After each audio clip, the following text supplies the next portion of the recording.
El Panteón de Belén es el cementerio más antiguo con que cuenta la ciudad de Guadalajara. Data de 1848 y entonces fue llamado Cementerio de Santa Paula. Fue proyectado y construido por el arquitecto tapatío Manuel Gómez Ibarra por instrucciones del obispo Diego Aranda y Carpinteiro. Pudimos platicar con Francisco Palacios, encargado del panteón desde el 2010, y quien con muchas ganas denota la pertenencia y significación a un cementerio hoy nombrado museo, que invita al paseante no solo a conocer sus leyendas, sino su historia, sus antecedentes y los personajes que en él descansan. Desde el 8 de enero del 2010 llegué yo aquí y empezamos a trabajar en el panteón. Ahorita yo creo que ya voy para 14 años, 8 de enero. El licenciado Francisco nos cuenta cómo fue su ingreso en este cementerio e incluso lo que tuvo que hacer para poder comenzar a trabajar. Empecé a barrer, empecé a ver qué es lo que había y me empecé a llenar, me empecé a dotar.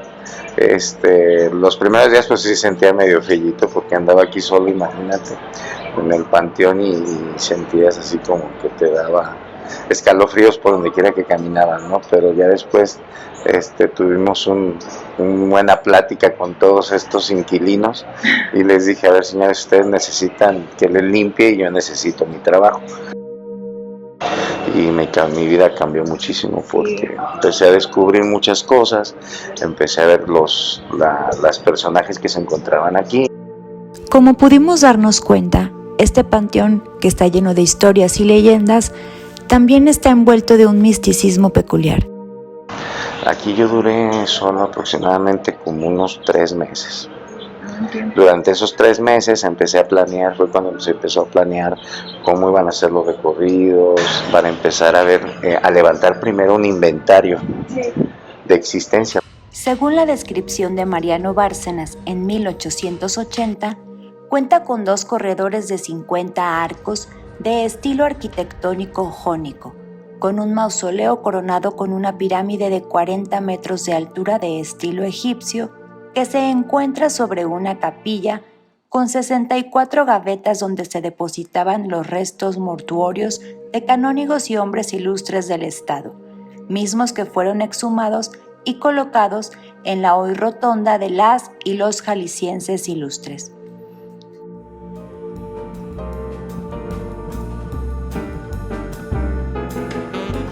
Aquí te encuentras con la cosa tan increíble de que empezaste a ver, o sea, a un abogado, empiezas a ver a un constituyente, empiezas a ver a un político, empiezas a un benefactor, empiezas a ver a un presidente de la República, empiezas a ver 2 tendencias que son los conservadores y los liberales. Personajes como Ramón Corona, gobernador del estado, López Cotilla, Jacobo Gálvez, Manuel M. Diegues y Enrique Díaz de León. Entonces empiezas a ver cómo se empieza a desarrollar la ciudad que tú conoces. Sí. Y te empiezas a profundizar. Y quieras que no, pues ya cuando menos piensas ya estás en los andares de la historia, pero genial. En la capilla que se encuentra en el mausoleo principal, se celebraban las misas en conmemoración a los difuntos que se enterraban y actualmente se encuentra con un altar de cantera que permanece en pie. El panteón contaba con 2.474 fosas en el suelo, además de los restos depositados en los gavetarios y que contienen a personajes distinguidos de la ciudad y de su contexto temporal.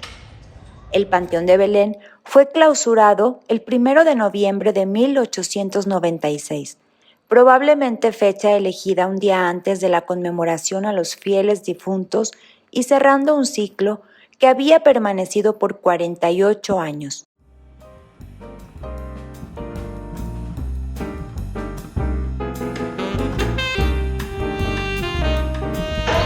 Cuando pretendimos hacer el museo, nos enfrentamos con la cosa porque todo el mundo me decía que estaba loco. No, ¿cómo crees? O sea, no puede ser un museo, no, pues hay protocolos para que sea museo, empezamos a investigar y empezamos a sacar cómo tenía que ser el museo. Entonces para esto pues empezamos a determinar, acomodar la historia, acomodar los diálogos. ¿Por qué? Porque desafortunadamente tú llegabas a Google o llegabas y le preguntabas a cualquier persona y te decía que Nachito, que un vampiro. Exacto, sí. Entonces empecé a pelear con eso y mi primer, pensamiento que tuve para poder hacer esto que saliera fue quitarle el morbo. Hasta la fecha seguimos contando Nachito, seguimos contando el vampiro, porque son del poder popular esas leyendas. Que esto está muy vasto de historia y muy vasto de arquitectura, o sea, ves la semblanza arquitectónica. Yo no soy arquitecto, tuve que obviamente buscar quién me ayudara, quién me apoyara con ello. Tuve que vincularme con las escuelas de arquitectura, con las escuelas de ingeniería, arte mortuorio, arte sacro. El motivo de la clausura fue la saturación de gérmenes peligrosos, y hoy en día, al ser un museo, resulta ser un espacio de exhibición de arte y arquitectura funeraria de la época, donde además de contar con varias leyendas que provocan el interés de los visitantes, invita a conocer los sentimientos de despedida que se pueden leer en los epitafios y que dan fe de que el duelo y dolor son y serán los mismos en cualquier época, pues aunque cambie y evolucione la ciudad al pasar de los años, los hombres continúan viviendo, queriendo, sintiendo y extrañando al ausente.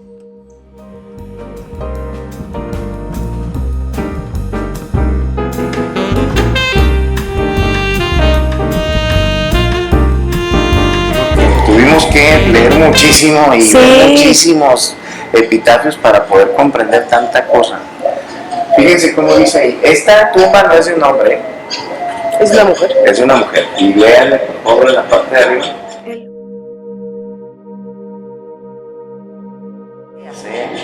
¿Qué es lo que pasa? Y se fijan la forma que tiene forma de alas.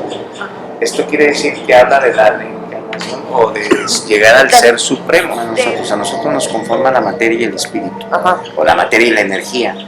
¿Sí? Entonces la parte de arriba es precisamente el espíritu, pero si leemos el recto dice, consumido no despertará, ni se levantará de su sueño. O sea, la forma en que lo pintó y la técnica que utilizó es... También de las flores está padrísimo. Sí, y esta es una tabla que tiene polilla, y desde que yo llegué está igual.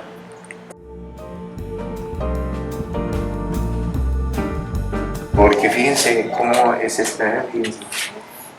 Fue fiel a la amistad, íntegro, recto, instruido. Y fíjense cómo todo lo que dice así horizontalmente lo dice aquí. Fue fiel, instruido, con fe, venció en el largo vivir haciendo el bien. Dios quiera, sirva siempre. No, incluso esta parte de aquí, incluso aquí es donde les enseñamos a nuestros visitantes lo que es la museografía, porque si se fijan, hay de todo. Tenemos mayor variedad de caligrafía, mayor cantidad de materiales en los que se fabrica un epitafio, la mejor dimensión en color. ¿Sí? Porque allá también tenemos unas pinturas extraordinarias, pero no tan sensacionales como aquí, y la mayor cantidad de pensamientos notorios. Lo llama mucho la gente. ¿Por niña? Era preciso que la dura barca, tu preciosa existencia destrozara, era preciso que de virtud rara fuiste modelo y no deberías durar, y puesto que Dios en sus arcanos ha dispuesto a quitarnos tu consuelo, vive dichosa y feliz en el cielo que a nosotros nos toca. Dentro de los personajes figuran incluso extranjeros. En esta ocasión nos habla de un soldado del ejército francés. Aquí tenemos un suabo. Un francés, precisamente de la invasión. Los franceses. Un suabo era un soldado de la élite de Napoleón. Aquí tenemos a la esposa de Vidal. Cuando vinieron a hacer la restauración de la letra C con ella, todos, si te fijas el patrón, pues, este es mi preferido. Es uno de mis preferidos porque imagínense ustedes en 1867 y este hombre ya hablaba de física cuántica. Al platicar con el licenciado Palacios, pudimos no solo adentrarnos en el panteón y envolvernos en su atmósfera, sino que conocimos parte de la simbología funeraria que caracteriza a algunas lápidas y que indican el sentir de sus propietarios.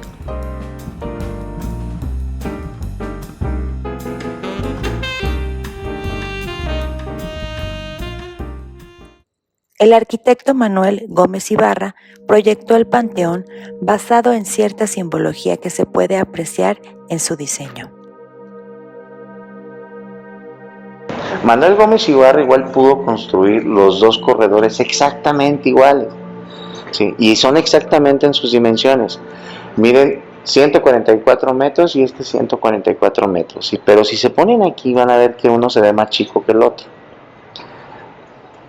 Si se fijan, uno tiene mayor profundidad y aparte tiene un sentido diferente, porque si yo me voy por este corredor, voy a ver que la pared se acerca a mí, ¿sí? Pero si me voy por este corredor, entre más me pegue, entre más camine a la pared se aleja de mí. Y todo es por la entrada de luz que tiene y el alto que tiene de los arcos. Este arco tiene 15 gavetas de altura, este lado. Y este arco tiene 18 gavetas de altura. Si sumamos 18 más 15, ¿cuánto nos da? Aquí está la escuadra. ¿Y dónde está el compás? Miren. Al fondo. El mausoleo central en la parte de arriba y está abierto a 33 grados.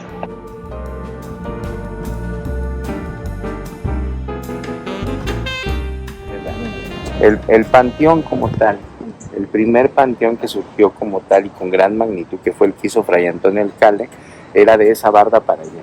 Sí. Y le llamaban el patio de los pobres. A necesidad de la hambruna o del año del hambre que se dio de 1785 a 1786. Por eso es la necesidad de abrir aquel nivel de panteón, porque anteriormente, aunque ustedes no lo crean, todas las inhumaciones se hacían solamente en los templos. Años antes, el terreno donde se construyó el panteón funcionaba como la huerta del Hospital Civil de Guadalajara Fray Antonio Alcalde, construido en 1792. Aunque inicialmente el proyecto original del hospital incluía un camposanto, este se encontraba donde hoy es la Torre de Especialidades, en el extremo norte del hospital, al costado de la huerta. Los de los Camarena, los de los Luna y Corcuera. Mira, ahí está Jesús Camarena que mencionaba. Jesús Camarena. Como pudimos conocer, este panteón cuenta con la singularidad de ser considerado museo. Además, junto al antiguo Hospital Civil de Guadalajara Fray Antonio Alcalde, forma parte del complejo hospitalario reconocido recientemente por la Secretaría de Cultura como Patrimonio Cultural del Estado. Al ingresar por el portón de hierro forjado, pudimos conocer un sitio donde al parecer el tiempo no corre, como si entraras en una cápsula de tiempo donde las horas se vuelven segundos, y donde te absorbe el misticismo, la intriga y la valoración a un espacio que no solo vive de leyendas, vive gracias a su historia, que grita ser reconocida como aquella que vivió de los sueños extintos, pero que aquellos hoy en día son el testimonio de una época impregnada de respeto que merece ser considerada como parte de la historia de esta ciudad, de su gente y actualmente de quienes realmente se interesan en conocer, visibilizar y continuar la valoración del pasado como parte de la evolución del presente.